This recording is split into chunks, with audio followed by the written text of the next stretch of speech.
There we go. I blame my parents for my height. Good afternoon. Welcome to the first ever Urban Jobs Challenge. My name is Mark Simon. I'm the Hagerman Professor of Entrepreneurship and Innovation at University of Michigan Flint School of Management. I can't overstate how excited I am. We're going to be hearing some great ideas for businesses which can generate employment in Flint and other urban areas like Flint. As we've been talking about really last night, today, and I'm sure tomorrow, job creation is such a vital part of revitalization of urban areas. And I'm especially excited because, to the best of my knowledge, this is the first ever business model competition focused on helping cities through jobs. I'd like to acknowledge several organizations and individuals. The Urban Entrepreneurship Institute, and of course David Tarver, who is overseeing and initiated this whole event.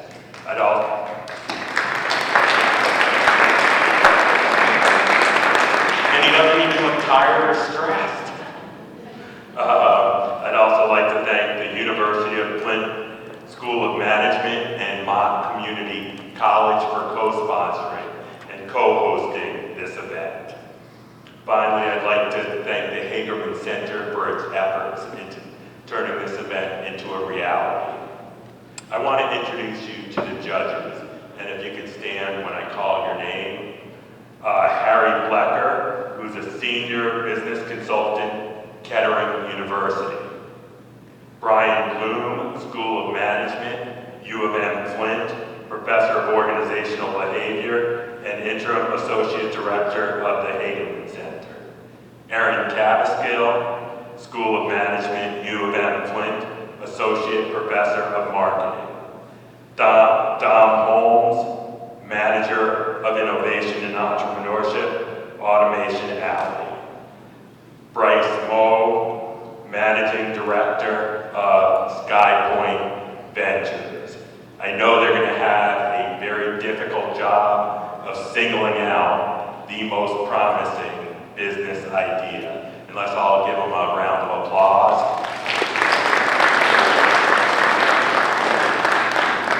The winner of the event will be receiving a check for $2,500 and, as importantly, advisory sessions with SkyPoint Ventures, U of M Flint School of Management, and the Hagerman Center for Entrepreneurship and Innovation.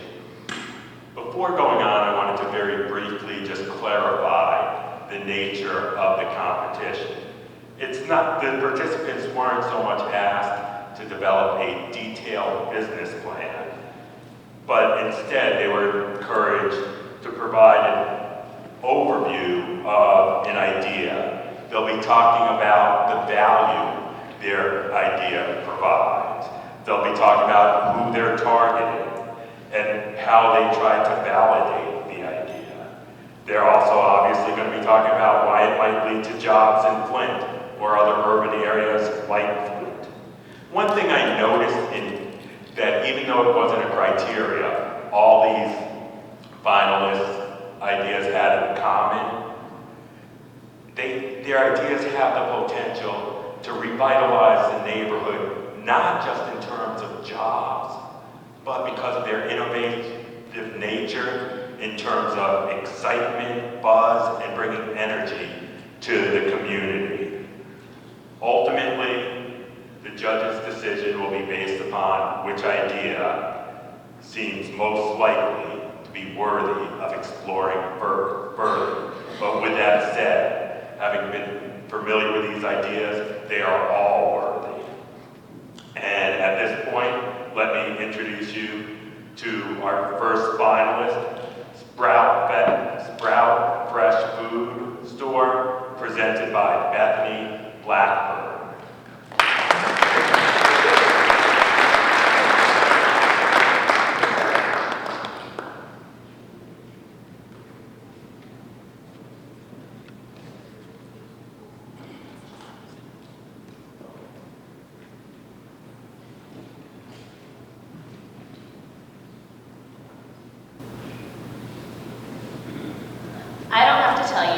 the list of issues Flint battles. You can turn on the news in America, anywhere, any day, and hear somebody else tell Flint's story. High crime rate, corrupt politics, financial demise, and low employment. As a resident of Michigan and somebody eager to help revive it, I feel like the people most equipped to solve these problems are the ones that live in the situations every day. Hi, I'm Bethany Blackburn, owner of Sprout Fresh Food Store. Sprout is not just a brick and mortar business, but a business model created to solve some issues in low-income areas. The pilot for Sprout is located in Pontiac. Similar to Flint, Pontiac had a big economic rise and later experienced a devastating financial crash. This left these cities in pretty bad shape, creating a population of people with low education and rising criminal records. Both the county seats of Oakland County and Genesee County, they were once thriving cities offering thousands of jobs and very comfortable lifestyles for families. How does this business plan work towards easing some of these struggles? It starts by creating partnerships. Partnerships with the city, partnerships with local health and business initiatives, and partnerships with local gardeners and farmers. These relationships start to form a web of jobs. From the city hiring someone to do demographic research in the area, to coalitions creating jobs for marketing professionals and health educators. And lastly, to a farmer needing to hire an extra helping hand to compensate for all the extra produce they'll need to produce. The next portion of this business plan includes location. We chose a storefront in a location in an impoverished area that is considered a food desert. We are opening our pilot store in the more central location of Pontiac.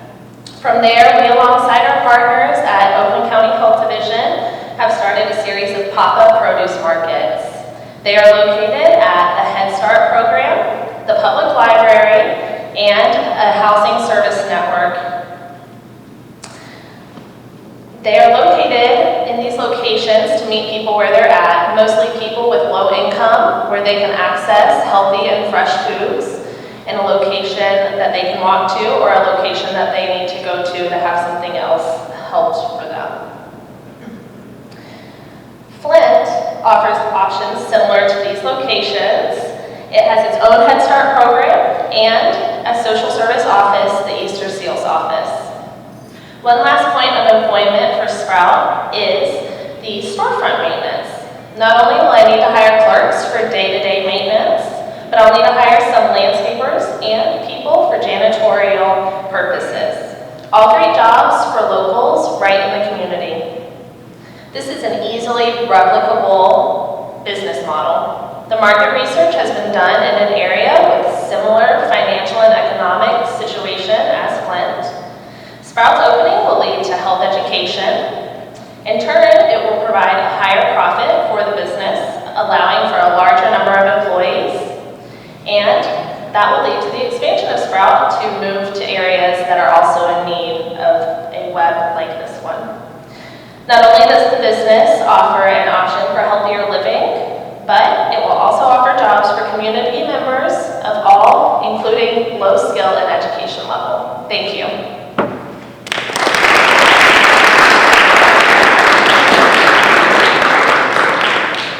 Yes, and we'll take a 2-minute question and answer from the judges.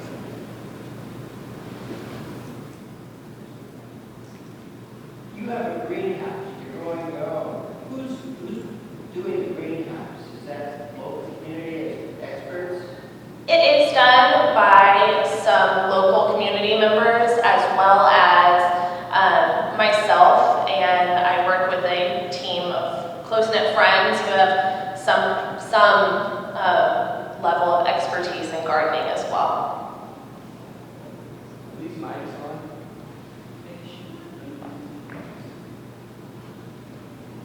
As far as land, gardeners and land to pull that out of scale. As of now, I'll repeat the question. So far as land, my teaching voice. So far as land, can you repeat it? As far as land, what is the land Okay, so part of plans, who's the partners, and how is it scalable?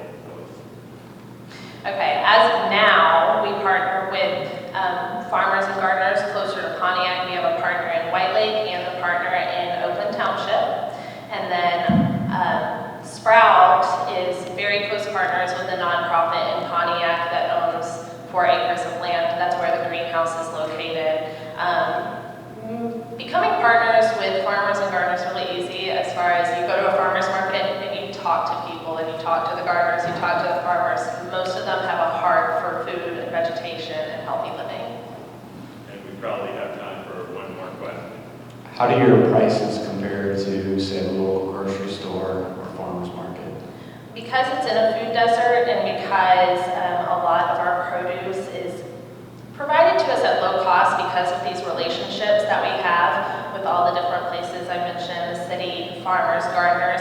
I get my produce for very low cost, if any cost at all, so I can provide it to these low-income families for half of the price you would at a grocery store. And thank you very much. Thank you very much.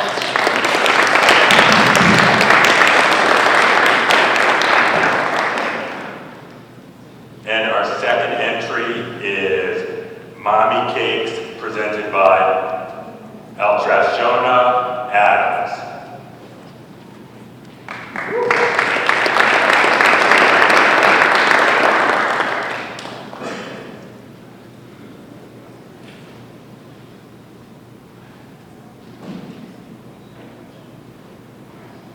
Hello, my name is Eltrashona Adams, and these are my cakes. So who are my customers and what is the problem? My customers would be new and expecting mothers. According to the Michigan Department of Health and Human Services, the pregnancy rate in Genesee County is 3.8 points above the Michigan state average. So they could buy this for themselves, or their friends or family could buy this as a gift. So the problem is postpartum depression. 1 in 5 women are subject to postpartum depression, and they often feel forgotten, alone, suicidal, or full of anxiety. And so I want to encourage them to take a break and relax and take time for themselves. Personalized gifting. A lot of people want to give gifts that are personal and creative and contain some aspect of personal touch, and I want to aim for that. So about the cakes. So normal diaper cakes are 100% for the babies. So it's made of diapers. It contains booties or clothing for the baby, but nothing for the mother. So my cakes would be 50% the outside being for the baby and 50% inside being for the mother. The inside will contain a bottle of sparkling cider and a packet of aromatherapy bath salts for the mother to take time and relax. So mine also would include diapers in larger sizes, so by the time that the mother goes to take the diaper cake apart, they'll have more time for themselves as the babies will be older and less dependent.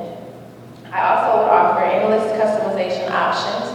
So a lot of cakes that are on sale now online, like places like Etsy, you just click and buy. There's no customization to it.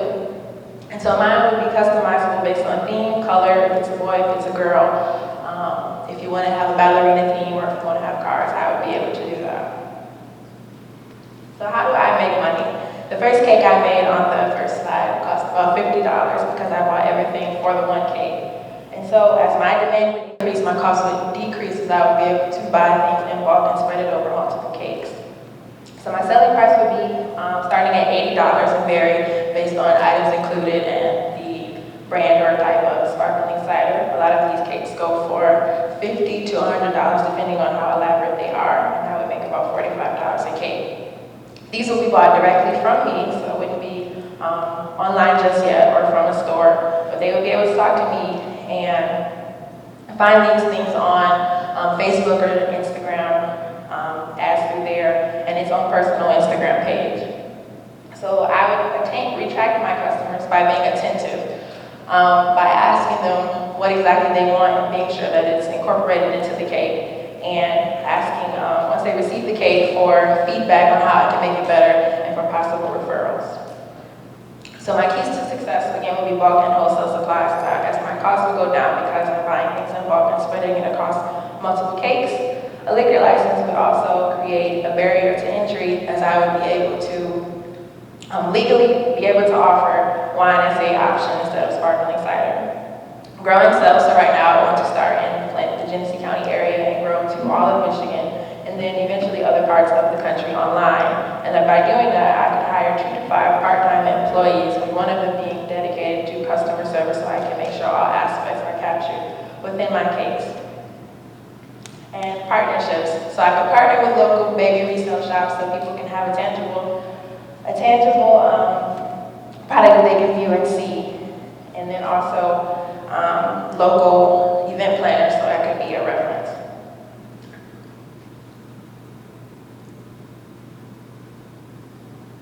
So will Mommy Cakes work? Right now I have 2 prospective orders from the first cake I did for a friend. That's it, for a baby shower. And I got lots of positive feedback from friends, mothers, and other small business owners on these cakes. Thank you.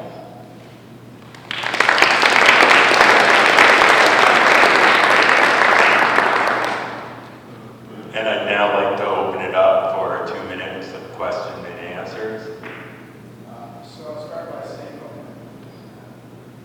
So I'll start by saying it was a great presentation. Thank you. I'd like to ask you about the buyer personas. Can you talk a little bit about the type of people who are expecting to purchase these cakes? I mean, so I know obviously expecting mothers and mothers currently. Like mothers in Flint, because a lot of them, their focus is 100% on the baby, and they don't really take care of themselves. So those people that need a reminder to, slow down, relax, and enjoy the moment, for themselves too. You have a question? I was just gonna say, where were you when I was that day? Exactly.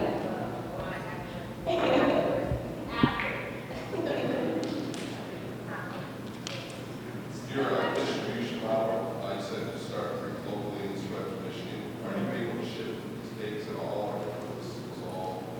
I would be able to ship them, yes.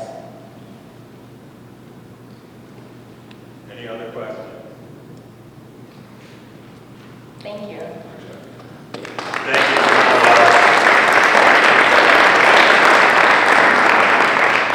Fantastic job, although I've got to admit I was a little bit disappointed when I heard the word cakes and found out it didn't involve food, but perhaps that's for the best.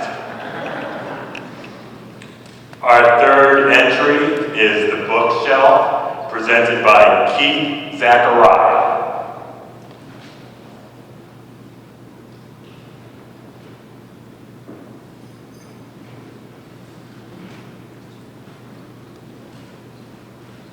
That's a nice little button right here. Hello. You've already gotten my name, so I'll spare you the formalities. This is the business that I came up with this for you all here today.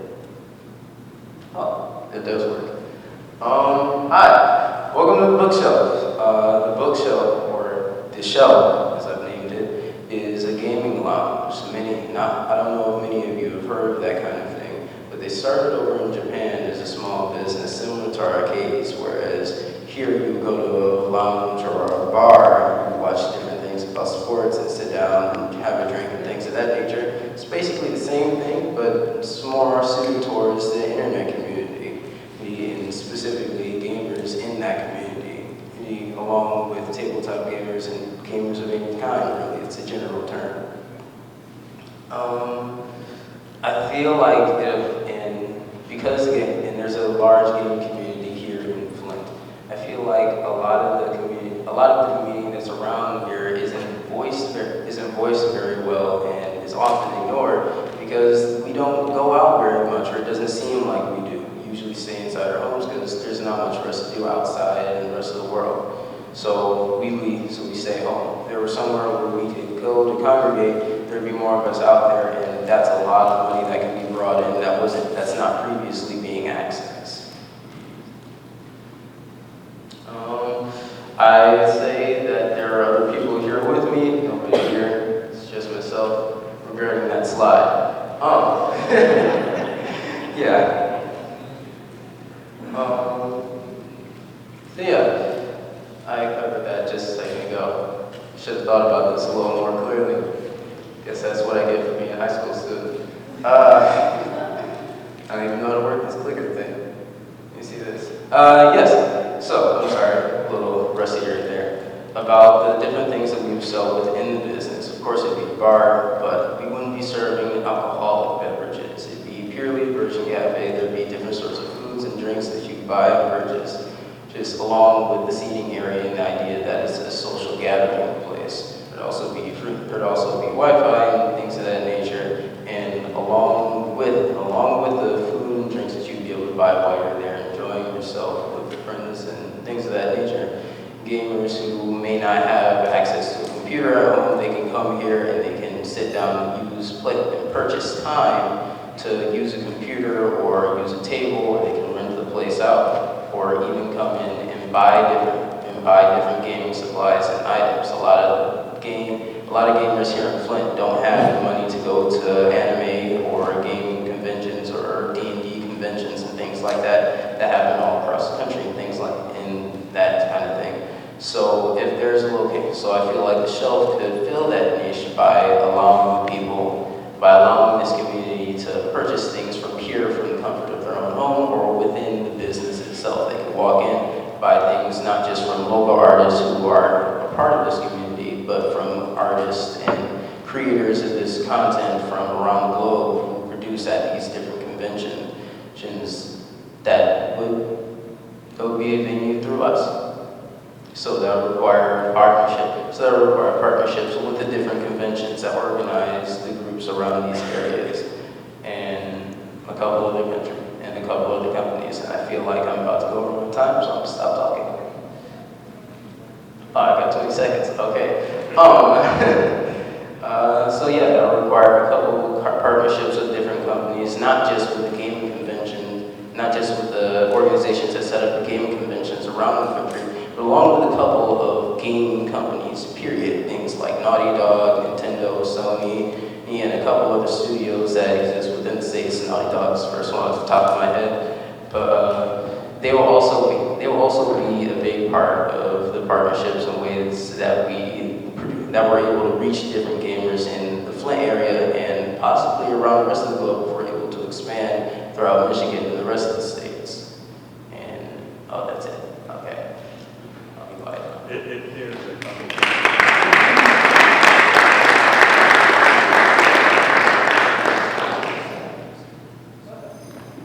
I don't know how to work this on the press buttons. If you have any questions, feel free to ask them while I flounder up here. So I think it was a it's a very intriguing idea. So I heard you mention a retail component, you mentioned food, you mentioned being able to purchase artwork potentially and gaming supplies and accessories. Have you considered maybe a cost for admission for people that want to come in and play games that are already in the facility? Is that a component of the business model? I considered the idea of adding a cost to admission into the building itself, but I feel like that might deter some of the community from coming to the lounge in general. It's supposed to be a social gathering place, and that would be a large way to gather revenue. But if it's too much, if you have to pay to enter the building, it feels too much like an exclusive club. I don't feel like many of them would enter. So rather than do that, I feel like it would be more effective to not require an admission fee to enter the building, rather a fee to use the different facilities for gaming, like computers and maybe renting a table or other games that would be available within the building itself, along with the food and drink. Any other questions? Yes. No, maybe so. Once, twice, 3 times. Yes. How did you come up with the name? How did I come up with the name? Yes, I heard that was a little bit strange. My idea for the name came to me because a lot of the people that I meet within this community or within the world itself, I go about my day-to-day lives and meet all these people and I meet different people, I sort of categorize them as stories. You can look at somebody and get a glance of just by the way they move and talk of what kind of story of life that they've lived, and the story goes inside of the book. So if you have a collection of plates, so if you have a place where you put a collection of books, what would you call that? Call it a bookshelf. And bookshelf's thing is a little too nerdy, so I put a shelf, so it's all cool and stuff. Yeah.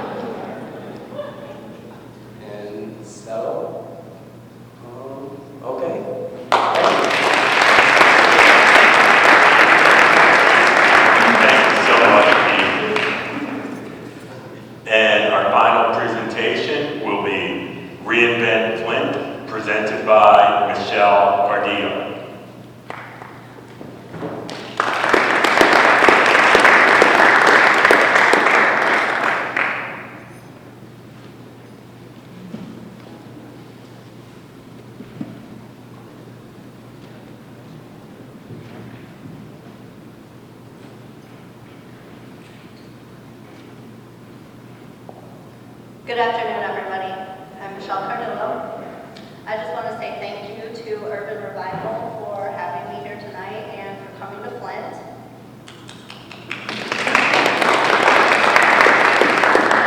And also thank you to Dr. Simon for encouraging me to participate in the event.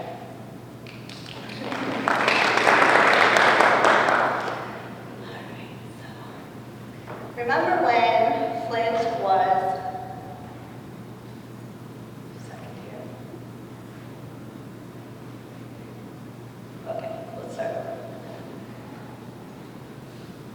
Remember when Flint was the place to be on a Friday and Saturday night? Remember when there were things to do outside of normal business hours? There were places to go, people to see. It was a place where people both worked, lived, and played. The economy was good back then. Revisit the past. Flint has a very rich culture, very extensive history going back to the 1800s. As we all know, a vehicle city, but also a great resource for natural resources and green spaces. We have Applewood Estate, the Durant Hotel, and even the Flint Wagon Works, which all claim their home here in the city. Some of the best entrepreneurs in the city of Flint were Billy Durant, and he was actually one of the people that started General Motors, as we all know. Flint was also a great place for shopping and retail, home to Woolworths and JCPenney. I'm sure you guys remember that. So what is there to do now in Flint? What do we do downtown? Where are all the people at on the weekends? Where are all the college kids going? Right now, they're not going to Flint. They're not in the city, at least from my perception, and many others as well. With guided theme tours, we have a chance to build community. We have a chance to educate and inform people on our history. And we have a chance to bring business downtown and keep sustainable businesses alive that are already in the city.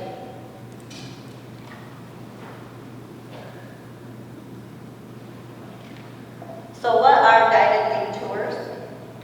Guided theme tours is a way to get away. It's a way to go to a different place. Sometimes our city is full of blight, poverty, crime, and sometimes it's nice to just get away from all of that. So what we're able to do with guided theme tours is offer an escape. People can come from outside of Flint and they can tour the historical homes and buildings in a way that is very unique, that hasn't been done very often. Tourists can dress up in a theme, which changes monthly. The tour guides dress up, and even business staff that are partners in the community can participate in the themes. So imagine a zombie Charles Stewart Mott in Applewood Orchard picking apples as the tour bus drives by. Imagine a 1950s diner theme at Blackstone's, all while you're hearing about the immense history of the city. Packages generally run around $20, and we have a great opportunity for revenue. We could make up to $600 if we get 30 people involved. We also offer group tours, which can also increase our revenue. The network of businesses that choose to participate, which I spoke with personally, actually were interested in dressing up their storefronts, just transforming the town. And they would also be able to pay a monthly fee, which would generate more revenue.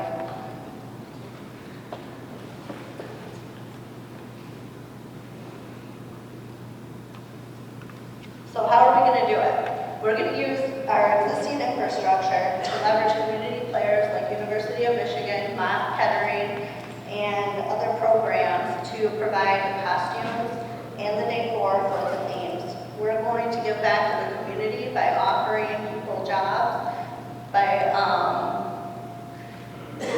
partnering with different sponsors in the business networks, the Cultural Center, the Public Library, and the Historian.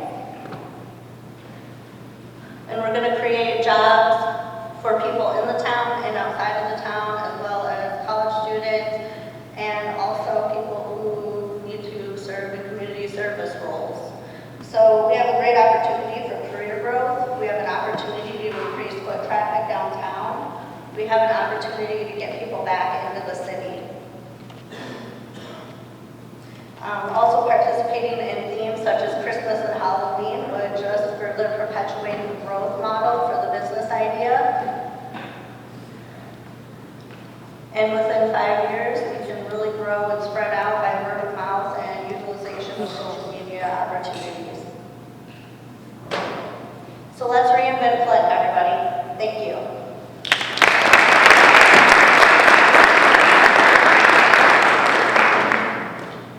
Thanks so much, Michelle. And it's time for questions and answers from the judges. All right. So I really love the all-inclusive nature of your idea. I really think it has the potential to get people engaged at all levels. A fun question, if you had your pick, what would be your first themed night or idea? Well, the most popular theme when I did a survey of participants was actually the 1950s diner. I'm a little bit more into the macabre, so I would personally pick zombie. I'm a fan of The Walking Dead. Can't wait for it to come back on. Yeah. Have you approached any of the cultural center assets in regards to their participation in programming and providing content, such as, we have some unbelievable museums here, provide a wealth of knowledge and history to you. Have you had a chance to interact yet with any of those entities? That's a great question. I have not yet reached out to those individuals that are in those positions for decision making. I have been able to contact a resource that is that's actually referred me to the historian at the Flint Public Library, and then the Genesee County, I'm drawing a blank, historical home group as well. So yeah. I think in your plan write-up, you talked about historical sites in Flint. Could you name a few that you think people would be most interested in coming to see, even people from, say, outside Flint? Yeah, absolutely. I'm glad you asked that question. Actually, Flint has the most concentrated number of historical homes in the county, so it's really a great place. The Durant Hotel, that was recently renovated. We have the Capitol Theater going renovations now. We've got Blackstone's. They actually used to be 2 theaters, and I spoke with the manager there. She was very enthusiastic about the history and offered me some things that I never knew about. So just a lot of great resources that I'm probably forgetting because there's just so many here. Thank you so much, Michelle.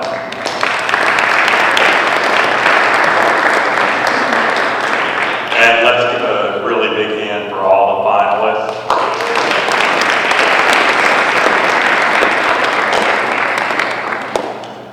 And this finishes the presentations. The judges will be convening for about 10 minutes, and we will then present the winner.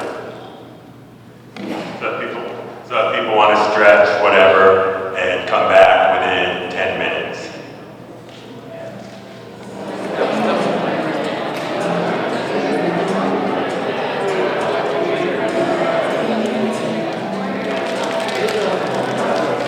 Okay, if everyone could grab a seat, got some exciting news for you.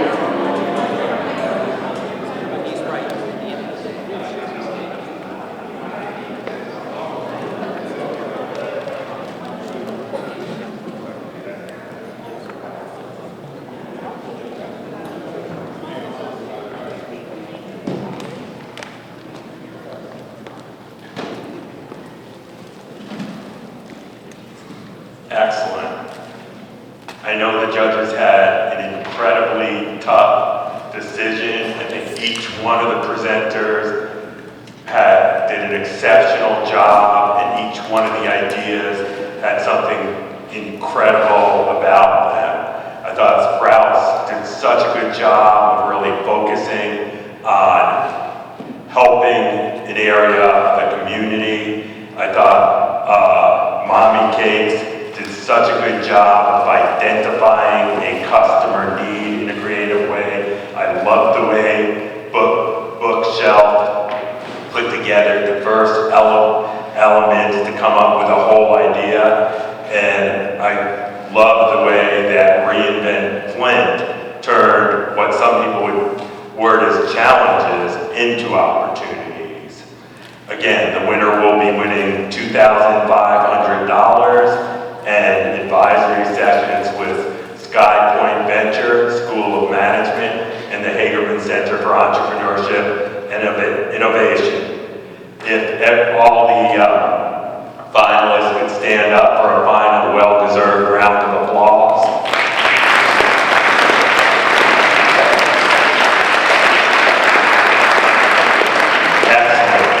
And if the winner could come to the stage when I announce it. And the winner is Reinvent Flint. And come on up.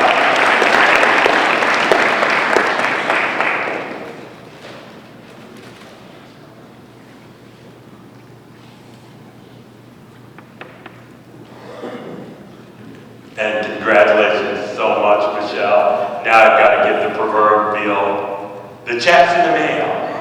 I swear it did. Well, actually that's a lie. It will be in the mail, or feel free to stop by my office, and we will also set up the advisory sessions. And again, thank you so much.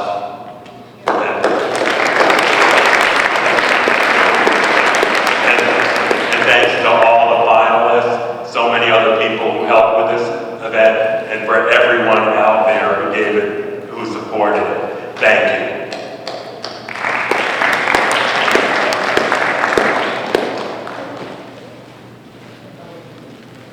I wasn't sure if I was concluding the event or not, but I don't see anyone rushing to push me off stage. So I guess I should say, and that concludes the event. I hope to see you all at the farmers market for the Matrix reception, and that begins at 6 o'clock. Thank you.